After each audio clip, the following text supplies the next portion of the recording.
বাড়ি 40,000 ফ্রিজ গেলে গরু কুরবানি দিলাম, গরু মাংস রাস্তা করছেন আল্লাহ। এই ঈদের দিন কিরা কোন দিকে মাংস নেবে তখন চোখে দিই নেই।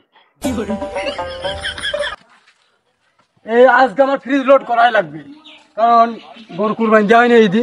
যাই হোক কি করি, কোন লোকজন দেখছি চাষা আসছে নাকি? হ্যাঁ চাষাই তো মনে হয়, চাষার কাছ থেকে বাগাবো আর ফ্রিজ আজকে লোড করবে। আমি গরু কুরবানি আব্বা দিনটা কি হয়, বন্ধুর সাথে ঘুরতে যাবো, আব্বা গোস্ত জাতি এ আর ভালো লাগে না। ওইটা আর কিরা বসিস সস না চোখে দি সস না চোখে দি কি কথা বসে কিনে? আরে চাষা বলছে নাকি বাড়ি ফ্রিজ কিনিল কি মাংস আছে নাকি? হ্যাঁ দাও আমি কি করবো, আমি এই যে বাড়ি রয়েছি, সবাই বাড়ি থেকে নেই। চাষা একটা মাংস দিলে কেন, ওই মুঠা থেকে দাও দাও, ওটা দাও দাও, বুঝো না ফ্রিজ নিস মতন এইসব পাগল ফাগল পেয়েছে এ না, তুমি সব পিনা তোমার মতো লোক যদি আর একটা পাবেন চাষা, ফ্রিজ আমার একা লোড হয়েছে আর দুটি পালে হয়।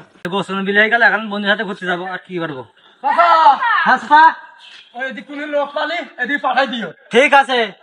না চাষা যদি লোক দুটো ফ্রিজে থসি